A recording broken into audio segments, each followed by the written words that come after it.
ইবনুল হাসান নীরব আপনি লিখেছেন, আমি পাহারার জন্য কুকুর পুষতে চাই, এটা কি জায়েজ আছে? হ্যাঁ, পাহারার জন্য আপনি অবশ্যই কুকুর পুষতে পারেন। সেটা অবশ্যই আপনার ঢাকা বাসার বাইরে কোনো কক্ষে কোনো জায়গায় তাকে রাখবেন, কিন্তু আপনার নিজের বাসার রুমে বসত বাড়ির ভেতরে নিজের সঙ্গে তাকে রাখবেন না, কারণ সেটি শয়তানের আস্তানা হওয়ার জন্য সহায়তা করে, ব্যক্তির বাসাকে বরকত মুক্ত করে দেয়, রহমতের ফেরেশতাদের প্রবেশের পথ রুদ্ধ করে।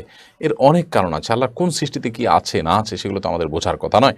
এটা আল্লাহ তাআলাই সবচেয়ে ভালো জানে। এজন্য আল্লাহর কোনো ফয়সালাকে, কোরআন হাদিসের কোনো ফয়সালাকে আমাদের সর্বোচ্চ শ্রদ্ধার সাথে গ্রহণ করা উচিত, কারণ আমরা আল্লাহর প্রতি ঈমান এনেছি, আমাদের বিশ্বাসের দাবি সেটি।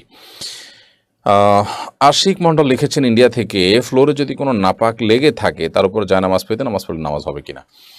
স্পষ্ট নামাজ নাপাক যদি লেগে থাকে সেই জায়গায় নামাজ না পড়ে অবশ্যই আপনার উচিত অন্য কোনো জায়গায় আশেপাশে নামাজ পড়া। এরপরে জাবেদ হোসেন আপনি লিখেছেন, আমি সৌদিতে থাকি, কাজের জন্য বিভিন্ন জায়গায় যেতে হয়, যেমন জেদ্দা, রিয়াদ, দাম্মাম, সেখানে 1 মাস বা তারও বেশি দিন থাকতে হয়। এখানে কি আমি কসর নামাজ পড়ব?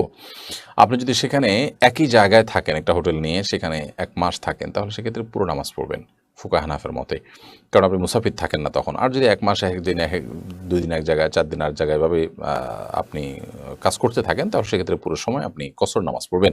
অবশ্য সৌদি আরবের উলামা ইকরাম বিন বাজ, ইবনে উসাইমিন রাহিমাহুল্লাহ সহ অন্যদের মতে, যতদিন পর্যন্ত আপনি সেখানে নিজে কোনো একটা ঠিকানা না গড়েন, অর্থাৎ কোনো একটা অস্থায়ী বাসাও যদি না নেন, ভাড়া না বাসা না নেন, তাহলে সেক্ষেত্রে আপনি পুরো নামাজ সেখানে পড়বেন না, বরং সেখানে কসর নামাজ পড়বেন, কারণ আপনি মুসাফির হিসেবে সেক্ষেত্রে গণ্য হবেন। এটা ওনাদের মত। আলাউদ্দিন আপনি লিখেছেন, ফরিদপুরে আলফাডাঙ্গা মন্দিরের 10টি মূর্তি ভাঙার ঘটনায় সিসিটিভি ফুটেজ দেখে একজনকে আটক করা হয়। আটককৃত যুবক হিন্দু সম্প্রদায়েরই একজন। এ নিয়ে অনলাইনে আলোচনা হচ্ছে, সার্বিক বিষয়ে আপনার মন্তব্য জানতে চাই। ভাই আলাউদ্দিন, বিষয়টি আমি এখনও দেখিনি। এ ধরনের ঘটনা এর আগেও ঘটেছে যে হিন্দু ধর্মাবলম্বী কেউই হয়তো মন্দিরে আক্রমণ করেছে এবং সেটি করে পুরো বিষয়টিকে মুসলমানদের উপরে চাপানোর চেষ্টা করা হয়েছে। এরকম অনেকবার ঘটেছে এবং এই বিষয়গুলো সাধারণত আপনার অনেক সময় যেটি হয়ে থাকে, নিজেদের মধ্যকার কোনো কোন্দলের কারণে হয়ে থাকে, কোনো দুর্বিসন্ধির কারণে হয়ে থাকে, উদুর পিণ্ডি বুদুর ঘাড়ে চাপানোর জন্য হয়ে থাকে।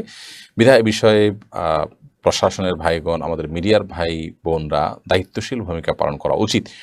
যে হুট করে কোনো কিছু কারোর উপরে দায়, সেটা হিন্দুদের বিষয় হোক, মুসলমানদের বিষয় হোক, কারোর ক্ষেত্রেই এটি করা উচিত না, বরং দায়িত্বশীলতার সাথে নিরপেক্ষ তদন্তের মাধ্যমে প্রকৃত ঘটনা বের করে আনা উচিত, যাতে করে কোনোভাবেই ভুল কোনো বার্তা আমাদের